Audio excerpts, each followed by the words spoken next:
And so we continue on Talk Anguilla Rebranded Part 2 with yours truly, Keith Stone-Greaves. Renford Keswick with me on the board as per usual. Extended session today. I'm joined now by Avenella Griffith, former high school teacher here in Anguilla, author, Underground Tales, both men, one of the organizers of the Catapulted Conference, and she was involved in the Boatification Pier Poetry at Crocus Bay Pier in March last year. Teacher Avenella, as we refer to her, as many people refer to her here, is also very much involved with her church, but she has decided to make a run for political office, to stand for political office here in Anguilla in the next general election 2025. And she has captioned her work for this political campaign, Cherishing, Preserving and Advancing Anguillians. Teacher Avenella Griffith, a warm welcome to Talk Anguilla Rebranded Part 2. Thank you very much, Keith. And before we even begin, I just want to say on behalf of all of Anguilla and the region, the diaspora, the world, thank you for your service. And not just service, but excellent service here at Radio Anguilla. And you represent us so very well. Thank you for your hard, diligent work. Thank you. Anguilla has no tangible minerals. .ai is seen as a tangible helper in national financial and tourism marketing needs, saving 20% of .ai revenue for rainy day and .ai for general and specific use. Teacher, reserves, I beg your pardon. Just some of the comments I've seen from your postings on social media. Teacher Avenella, why have you decided to stand for election here in Anguilla? The choice that you've made. Thank you, and it's a very good place to start. I think that's the foundation of everything that we do, having the right purpose, the right goal, the right vision. In terms of a personal reason, firstly, I love Anguilla. I mean, for those persons who happen to be in my WhatsApp groups, some of that evidence is shown. I love Anguilla, and as I have been privileged to teach in the ALHCS for maybe over 25 years, close to it, the slogan there has become my slogan, which is, "It is an honor to serve." So that's lightly and personally. But deeply, even more deeper than that, there's another reason, which is the driving purpose or reason why I'm here today and making this, why I'm ordering my life like this. And that is because there's a scripture that says, "The earth is the Lord's and the fullness thereof and all that dwell therein." And I read that to interpret it as Anguilla is God's. Everything that's in it and everybody that's in it. And in my heart, I feel God being so displeased with the trajectory Anguilla is going on based upon the last 15 years, maybe decade and a half, in terms of losing what he has given us as a gift, the gift of tranquility. So you think Anguilla has been slipping away? Yes, that's what you're saying, am I correct? Unintentional erosion and intentional destruction. And when we look at the last decade and a half, I can see that, and we have moved away from our Anguillianness. A little bit earlier you said about a mantra, cherishing, preserving, and advancing Anguillianness. And I believe that God-given gift of tranquility that God embedded in Anguilla and in Anguillian people is slowly but surely being eroded. And so I believe all of us have come here with a purpose. I believe definitely a purpose, a calling for you is what you're doing. And so at this point in time in my life, I believe that part of my purpose in life is to step up to this plate, step out, and to... So you believe God is calling you at this particular juncture to make that bold step into the political arena? I believe in 1989, October the 4th, he called me to go into teaching. He set that up. And I believe that all of us have that God-given call. It's just a matter of whether we obey or not. Because I hear some people say, look, an excellent teacher, someone who's taught for a long time, good teaching job in the high school, a senior teacher. Why is teacher Avenella now wanting to get into the political life? She's been very much involved in her church life, with her church. But why is it she wants to get into the political life of Anguilla, and more so as an independent, I'll get to independent candidate? Yes, and so I'll get to the independent next, so just remind me. So 33 and a half years ago, I got my appointment in January 1990, but I started in October the 4th, 1989. And that in itself was a literal miracle as to how I got the teaching job. And teaching, I've done it, and that's the only thing I've done in terms of a main job, and it is the best. I enjoyed every single year of my teaching life, and I would encourage anybody to do it once it's your calling again, once that's where your heart is. And so leaving teaching was not something that I did to necessarily come to this. You wanted to? It was time. You felt it was time to? Yes, because I think in each of us we have that connection. And even at a time when the school is in need of high quality teachers such as yourself. Yes, but three things I can share with you, Keith. One, you can pick a fruit at three times, three pivotal times. You can pick a fruit before its time, you can pick a fruit after its time, or you can pick a fruit at its time. And when you pick a fruit at its time, it always gives you the best. And I think 33 and a half years, I have given my absolute best. I don't think, I've never had a sick leave except for when I was pregnant, and that's not a sick leave. I have rarely, R-A-R-E-L-Y, been late to school. I have given my utmost best. Even before the pink wig, I was giving my best, and after the pink wig.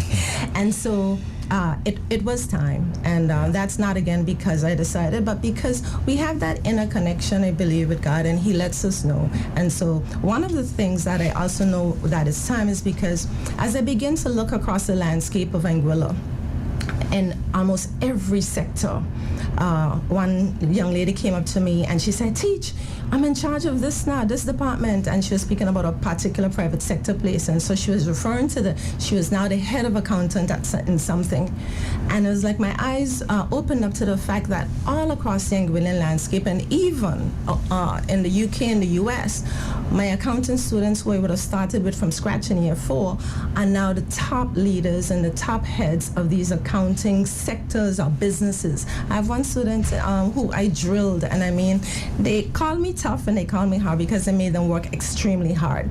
And now this one student, he's in charge of a £175 million project in the UK. And when he told me that figure, I did not regret how much I pushed them hard and how much I required of them. And so that there to me was a signal that I had done work, and it was enough. So yes, I believe God is very much displeased with the trajectory Anguilla is on, and so I'm here to help. What about the trajectory that you're concerned about? We're losing Anguillianness. We're losing our core, we're losing our heart, we're losing our soul, we're losing our businesses, we're losing our people. Because of, now, since 1967, I believe all the governments have done a good measure in moving the island forward. Since 67? Since 67, well, yeah. Till this point? Yeah, since we've been governing ourselves. To this point, I believe all governments have done a good measure in moving the island forward. But over the last decade and a half, I believe that we've been slowly losing too much of our Anguillianness. So your concern is predominantly with the last decade and a half. Let's say two. There's been this seepage of Anguillianness out of us, and my position. And I asked the question, why? Why do you think there's been this seepage of the Anguillianness out of the people? Because we haven't intentionally cherishing it, preserving it, and advancing it. So, for example, we've seen the situation with the banking industry. We've seen the situation with the ANGLEC. We've seen the situation with our current businesses, especially our local small entrepreneurs like myself. And I can go into that in a little bit later. We've seen situations where even the bedrock of our Anguillianness in terms of our rootedness in society, the things that make us strong.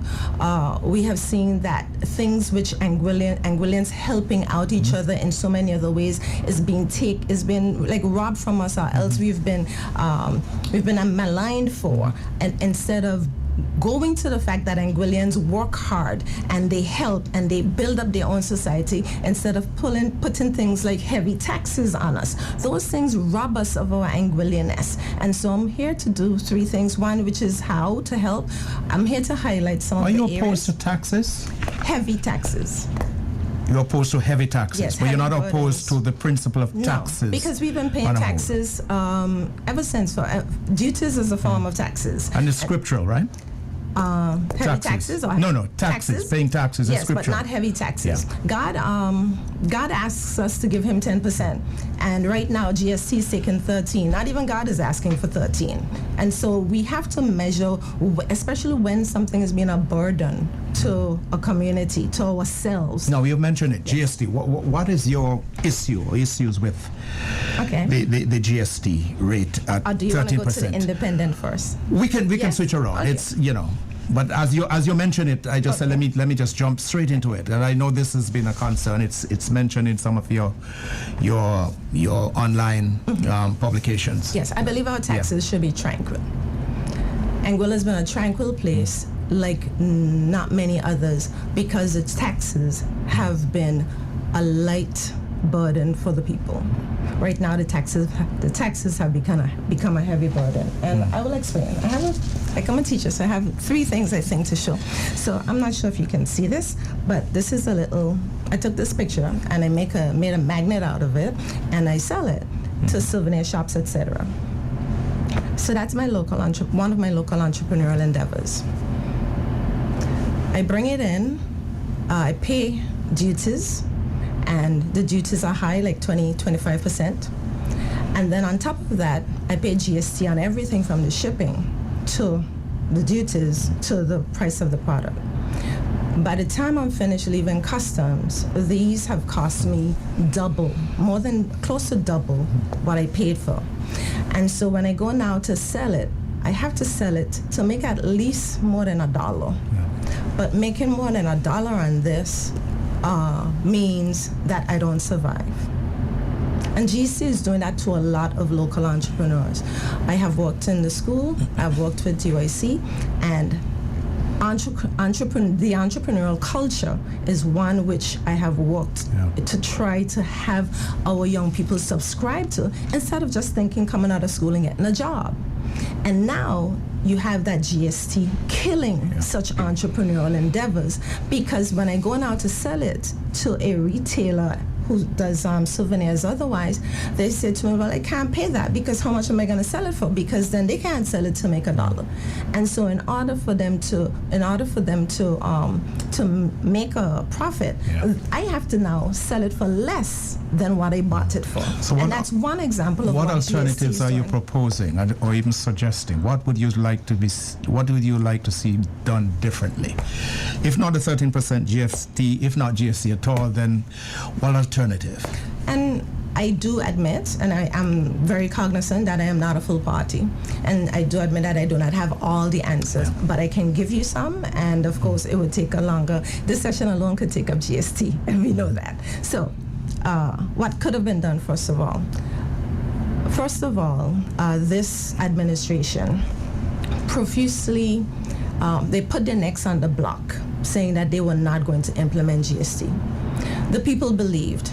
The people, and that's the other illustration I have for you, because illustrations help me. So GST to me, when I collect these little things, GST to me is like this plane on the runway. And they campaigned to the owners of the air traffic control, we are not going to let this plane take off. We are going to pull this plane back inside of the hangar because it's going to kill our businesses, it's going to kill our people. These were the things that the administration promised. And we have the people saying, okay, yes, we trust you, we believe you, we're going to go up there. As they were given permission, elected to do so and become the air traffic controllers, they saw things, and I believe every government that goes and sees things that they did not quite understand when they were out there.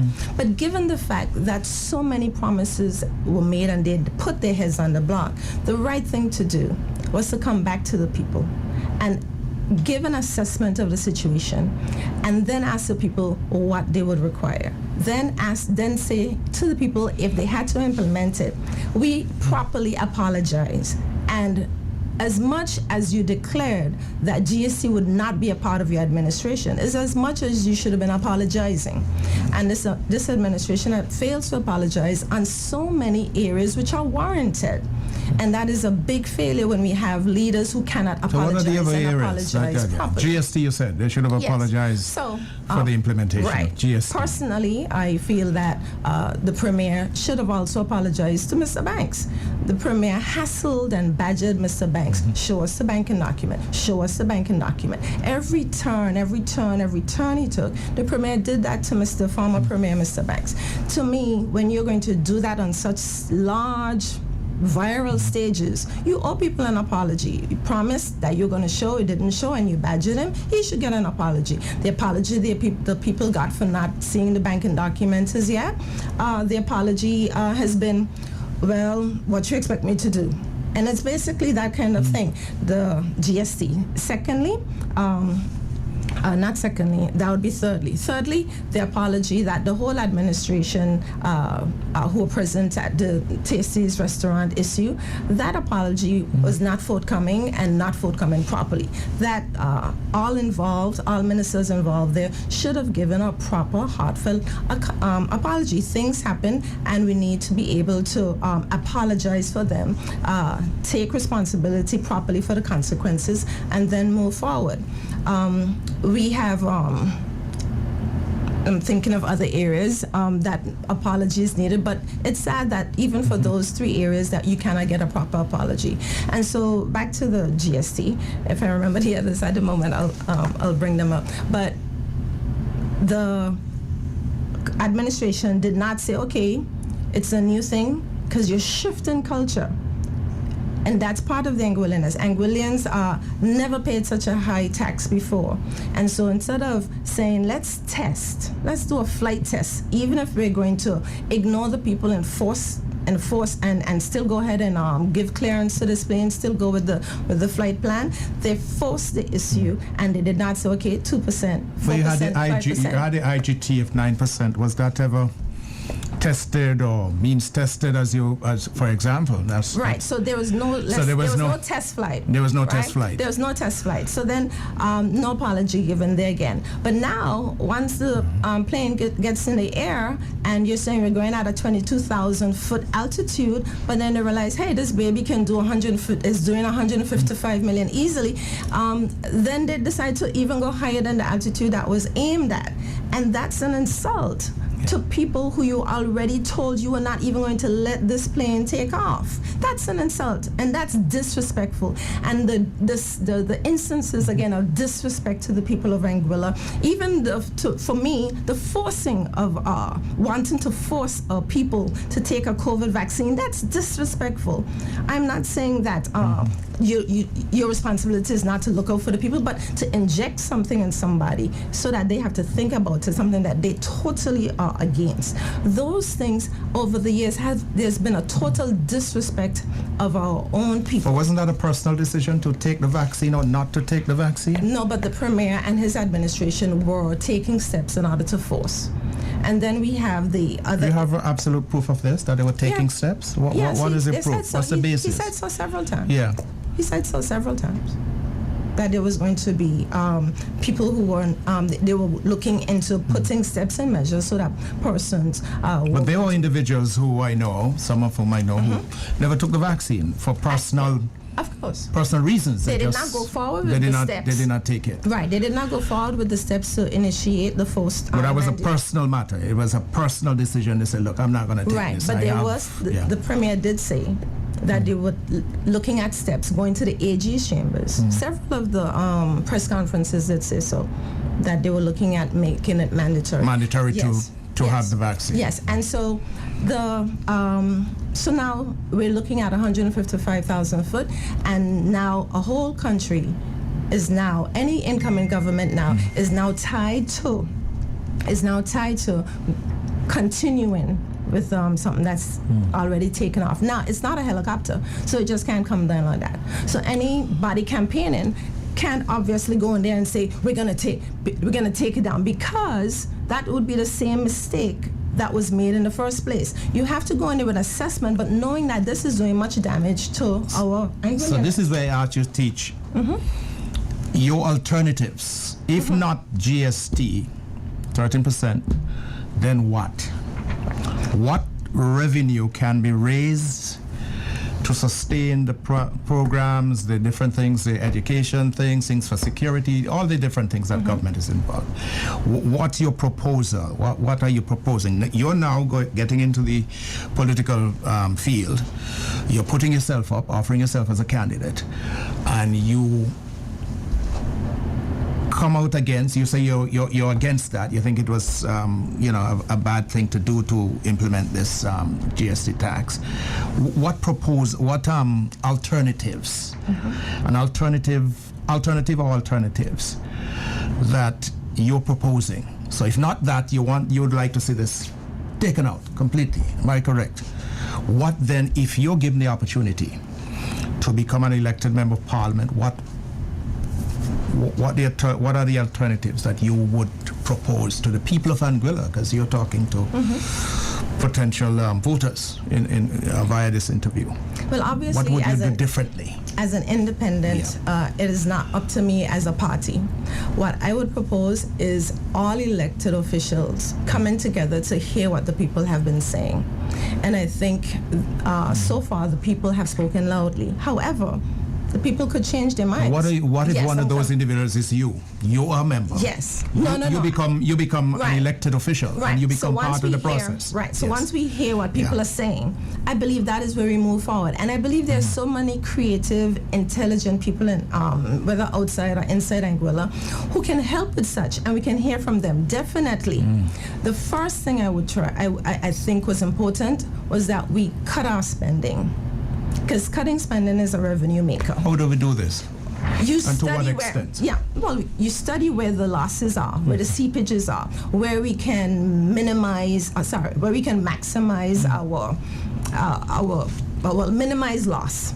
Put it like that. And when we look at the different government areas, where is it possible to stop losses?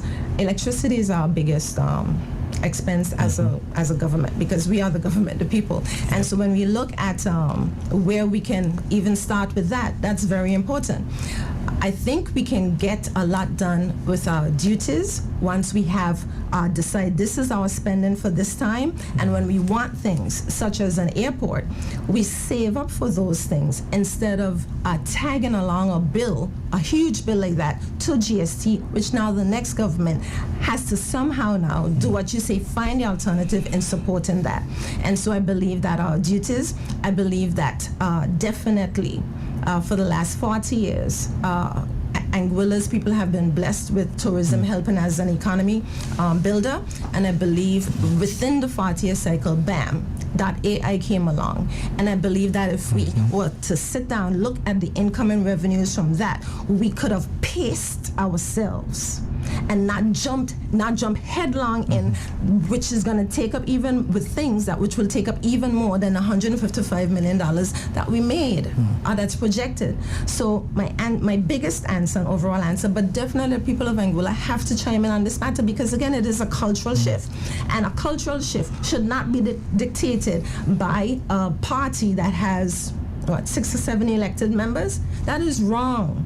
And then 2 members who are not elected, that is wrong. A cultural shift should have been a referendum moment where the Anguillians decide, do we want to move this shift? If we want to have $100 million projects, are you willing to do the 13% tax so that we can cover the cost? If you do not want a 13% tax, are you willing that the changes that we want to come, that they can wait? They can wait for 5 years? Could the airport wait for 5 years? We're asking the people. But those people who voted on this particular issue, that I just want to pull back up there with you, it's authorized in the Constitution. That? Which is the highest, the people who voted, because I guess you're alluding to the fact, the vote that went through when the AG and the deputy governor sided with the government. Yes. I guess you are alluding to that. But as I said, that is covered for. Understood. In the Constitution, which is the highest law of the land. But at the same time. So there was nothing illegal or. But was it expedient, though? Okay. Was it expedient? Okay. And those two people, as one former deputy governor said, though you only vote when there was matters that did not directly. So you're saying those two individuals who are not elected should not have been the ones not to dictate a cultural to shift dictate like a cultural shift. Especially when the people had. But it is provided for. Correct. In the current Understood. Constitution. So if you needed that to be changed, then it has to be changed. Yes, agreed. Agreed. And so therefore, I think that with such things like this, though, the government, the elected ones, therefore then had to go with what their people were saying. We will pace ourselves. Electoral and constitutional reform. A little bit. This is what I'm sensing from you. Well, yes and no. It's more so on a topic like that, where those who were elected would have gone back to their people, and they would have said, people, here's our situation. We are in a hole for this. Are you opposed, Teacher Avenella, to the airport redevelopment plan, the extension of the runway? At this time, yes. Why? Because it is being paid for by money that was not obtained truthfully. So you see no value in having an expanded airport, of course. Runway and the I personally am out there almost every week taking pictures because it's in Anguilla, and what's in Anguilla is ours, and I'm what we call capturing the progression. So your issues with the expenditure? Definitely, the GXC, because now using GST funds. Correct. To fund this. Yes, because now you have pegged a project and several projects to a fund, especially to a fund that was not done properly. Let me ask you this: Would your opinion would have been different had it been investor funding for the airport project as opposed to GST funds being used to? No, I think best would be our funds. Okay. And we could have given a model, an example to our children. The GST funds are funds generated from. I meant outside of GST. You mean outside of GST? Yes, outside of GST. We would have given a model to our children because again, people are still forgetting that the snowball of .ai is getting bigger, and so we could have been a model to our children and to even our own selves to say. You're going to save this, and that's what special reserves are for. You put money in there in the anticipation that in 6-7 years we are going to do this, and if we would collaborate and get our people on the bandwagon of in 6 or 7 years we are going to build this airport for us, not to be the envy of the Caribbean. But you would agree that .ai funding is also being used in the airport project? Understood, but I'm just saying that the major pegging and anything that we are doing right now that the GST funding is for, it is like saying, okay, well, this is your money. I promised to take 22, but I'm taking 155, and now what? Just be thankful because I'm building this, I'm building this with the 155 that I didn't tell you about. So the GST financing in your GST funding in GST finances in your view is all bad, and it should just be. It started not just like that. Should because be out. Already we are already. But we are in it. We've started. Yes, but in looking at it and examining it, the foundation was wrong. A promise was made, a promise wasn't kept, and even more than the promise was taken. And so now you have something, GST, that's built on a faulty foundation. And so therefore, you have to ask people, you're displeased, because the thing about doing that, the leaders of the administration have shown that their character is in question. And so are we teaching our children to build character first, or to build concrete and to build systems after? Yeah? So the GST 13% is on Anguillan. It's on Anguillan, it's on Tranquil. Anguillans don't burden, when the place to Anguillans have gotten is because they have helped each other. They have not made themselves a burden to any other islands. They built Anguilla. There's a peace when you do not have heavy taxes on you, that you go into the American system and the heavy taxes, you can feel the weight of people. Now, there are some countries, especially in the European bloc, Finland, Belgium, I think Slovenia, they have close to 70% taxes, but the people voted for that. The people agreed to that. They take care of all of the social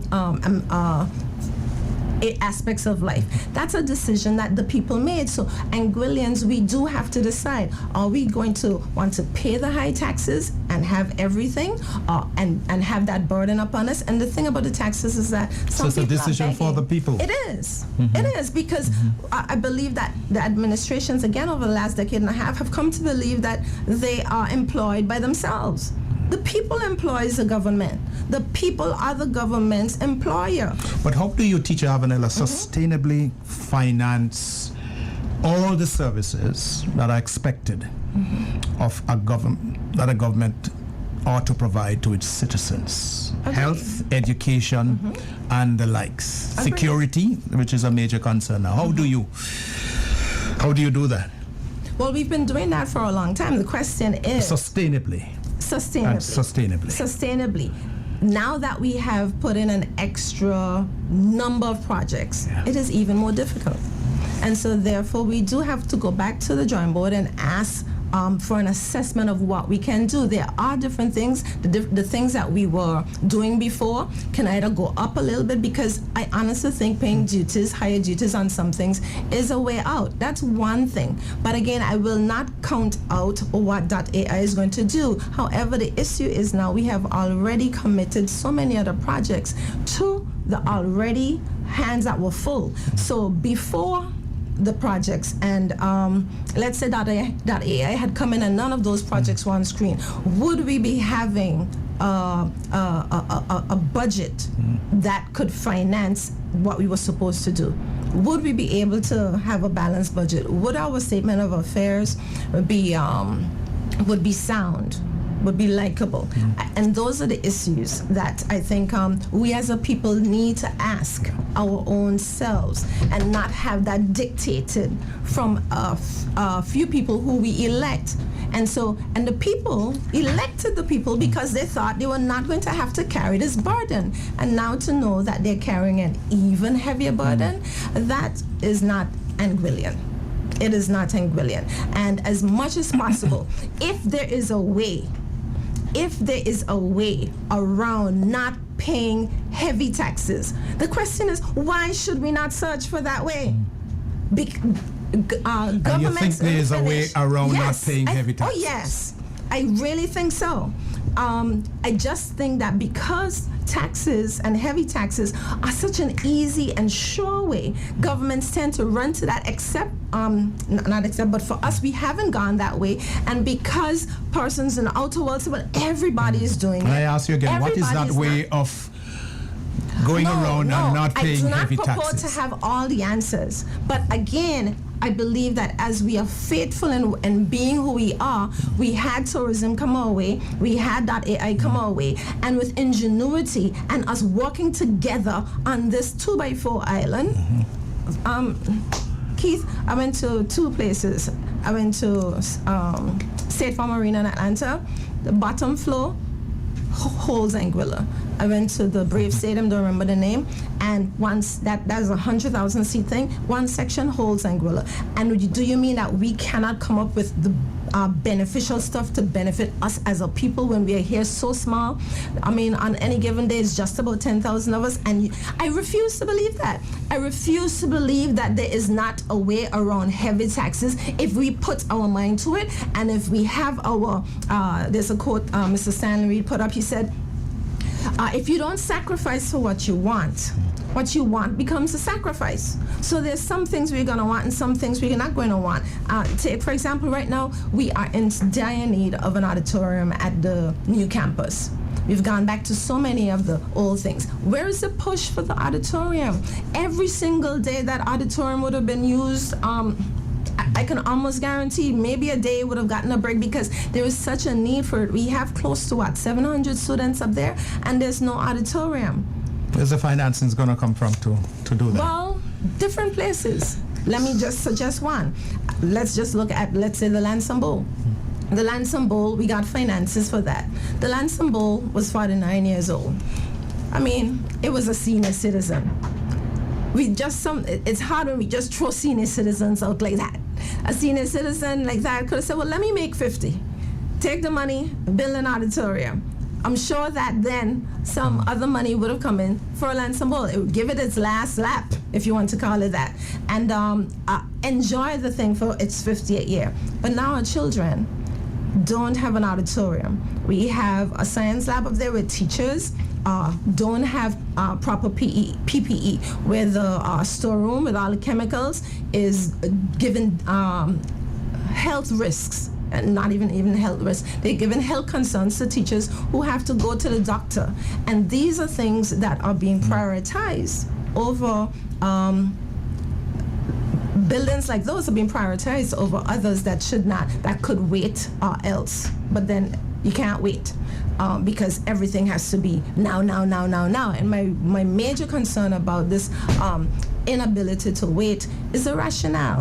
And so how do you handle all those multiple demands and people wanting things like yesterday? Correct. How do you handle that? Right. You have to be able to say no. And you're a government, right? Correct. You have to be able to say no. And you have to make decisions. Yes. And that's where everybody understand where are we going. Okay. And so let me get back. Let's start. That's where we should have started. We have no vision.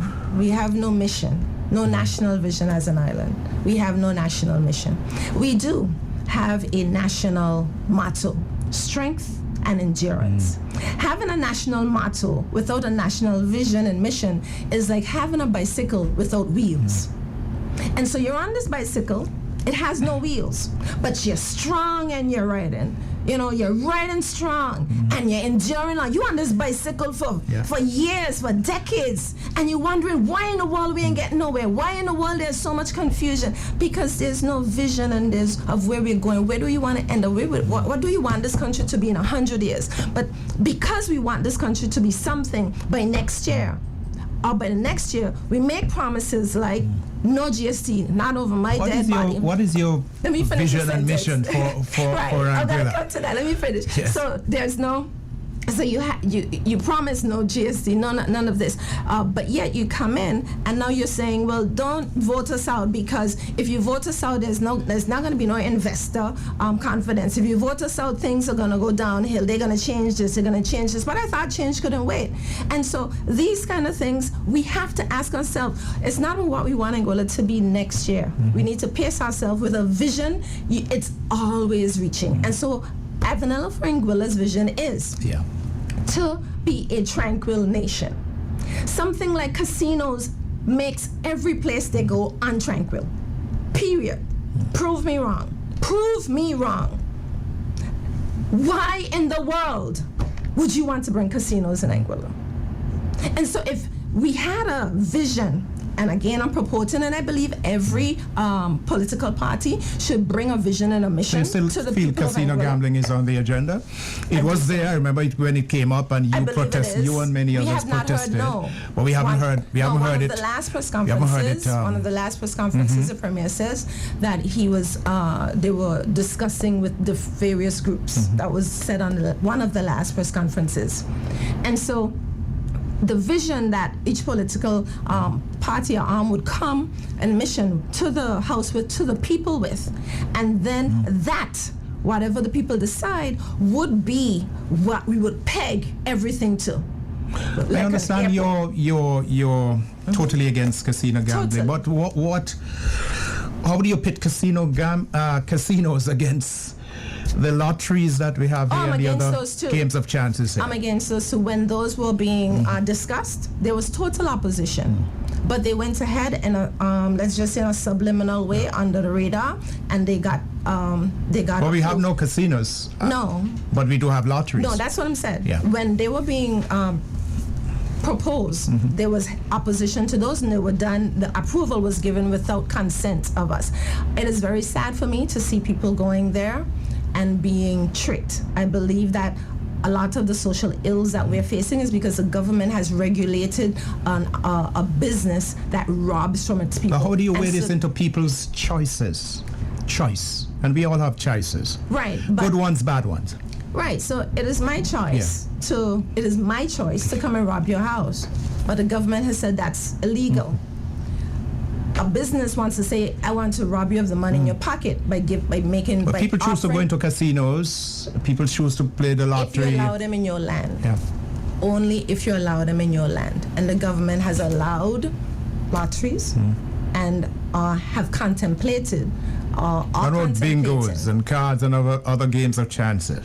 Well, those are areas, of course, that you have to be able to So all discuss. of those, you want all of those I wouldn't outlawed? say so, Keith. I'm just saying that for what? For So where we have bingos, card games, you want come. No, casinos for sure, lotteries.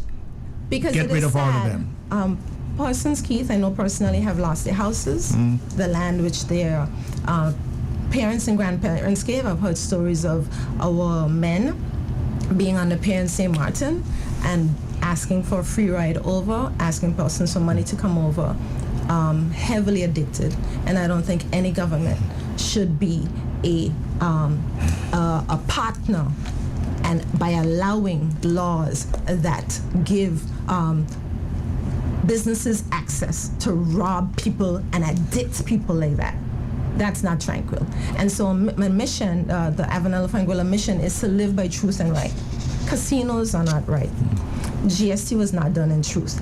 And so if you have a vision and a mission as nationally, and then the motto, because all of these we're going to do with strength and endurance. We're going to be a tranquil nation by strength and endurance. We're going to live by right with strength and endurance. When governments go aside, when they deviate, when they go on a detour or going on a detour, we can call them up as a people and say, this is not right, this is not truth, this is not keeping our island tranquil. But because right now we're like a ship without a rudder, because that's what a vision and a mission does. They rudder you. And Anguillians, and I don't know if it's across the Caribbean, a ship that's not guided by the rudder, our grandparents would say, the rock's gonna pick it up. And right now, if we do not get Anguilla back to being focused on cherishing, preserving, and advancing our Anguillianness, why do we want to be like everybody else?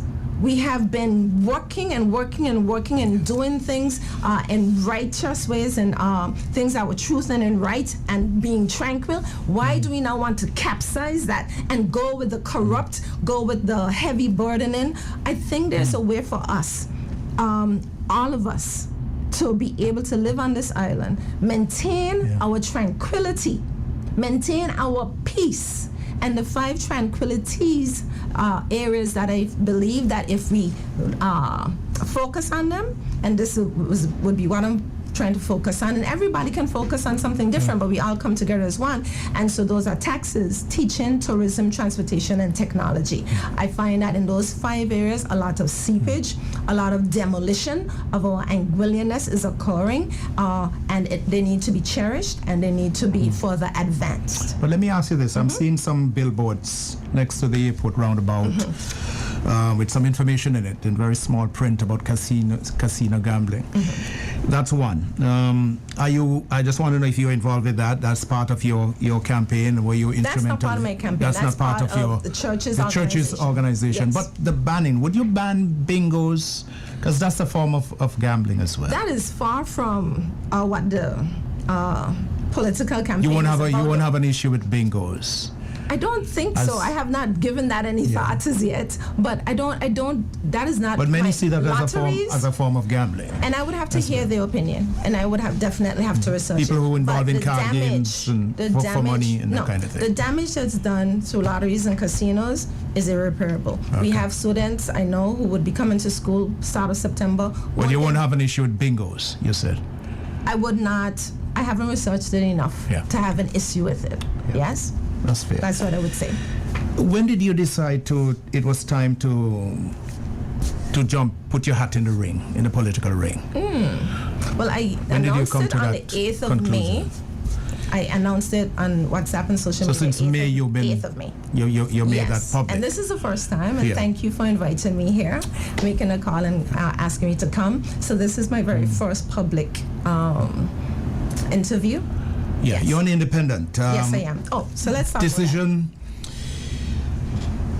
not to align with publicly, at least for now, with any of the political parties. Why? Why have you chosen the independent? Yeah, because I'm a teacher and because I learn visually. As opposed to aligning with any of the political parties. I'm a visual learner, so I have this little illustration for some who, I'm not sure if you can see this. You can, sir? Thank you. Yes, yes, it's there. When we have the House of Assembly seated, it is the seat of a nation. Yeah.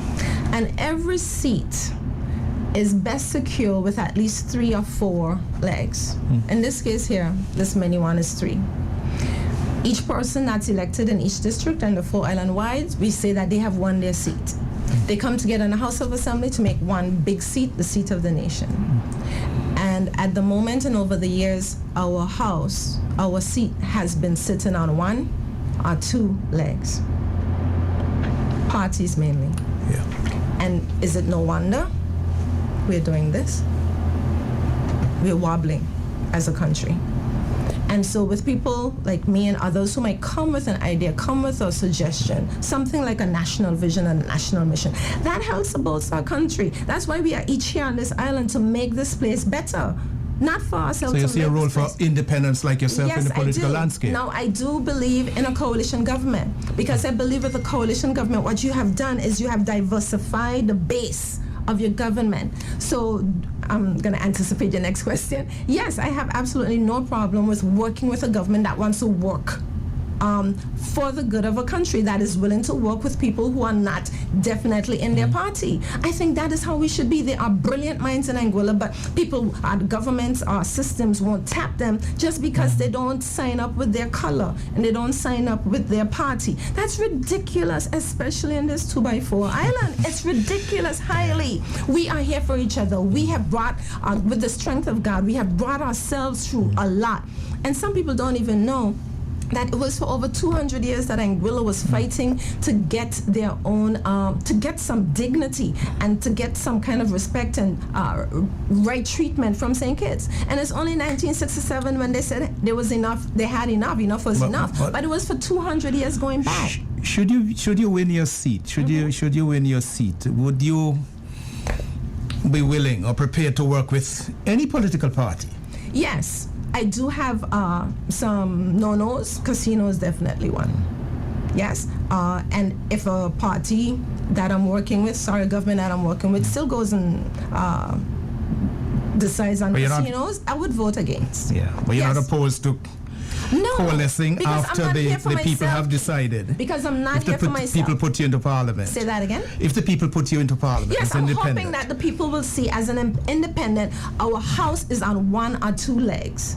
It is not secure. It is doing this wobbly. And people ask, why we keep our governments, but we here, we there.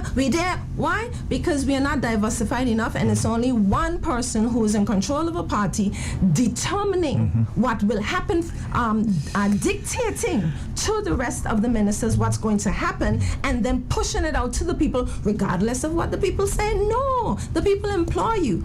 And I know I've been employed by the government for 33 and a half years, and that means I've been employed by the people, because the people employ the government, so the people have employed me, and so therefore I'm here to work for the people. So my move from being a government employee in teaching would be just a move to being a government employee inside of the house, and with that I'm there to work.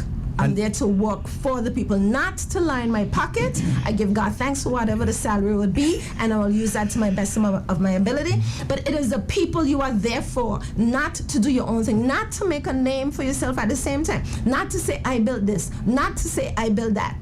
It is we who built it, because it's our money that we are building it with, not the I. And so therefore I'm here to work for the people, and whatever the, and that's what I wanted to say. Yeah. If I could go with how I would work, how I would be in this government. One is to highlight areas that need to be cherished, preserved, and advanced. Areas, then O, that's H, help. offer is all.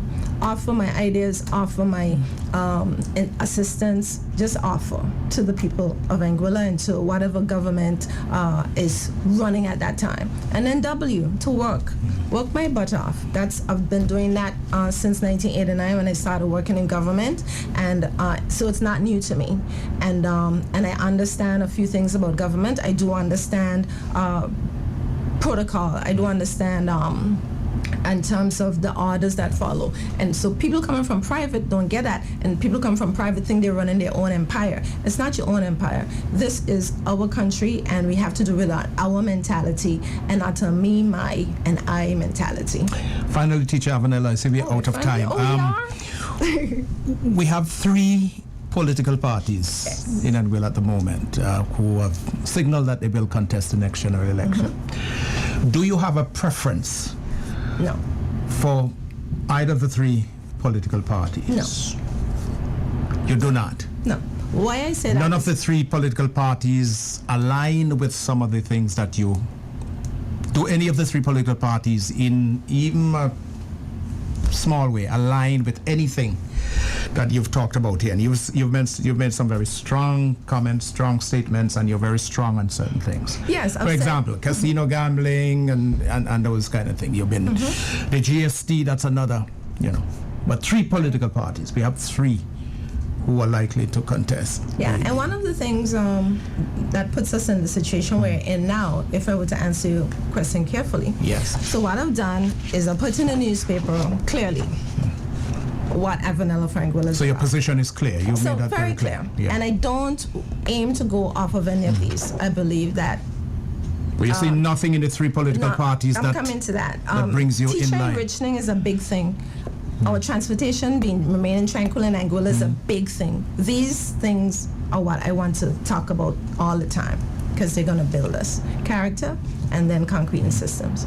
The other political parties, it's difficult to say, well, I would go with them with this, and I'll go with them with that, and I'll go with this third with that, because there's hardly anything in writing.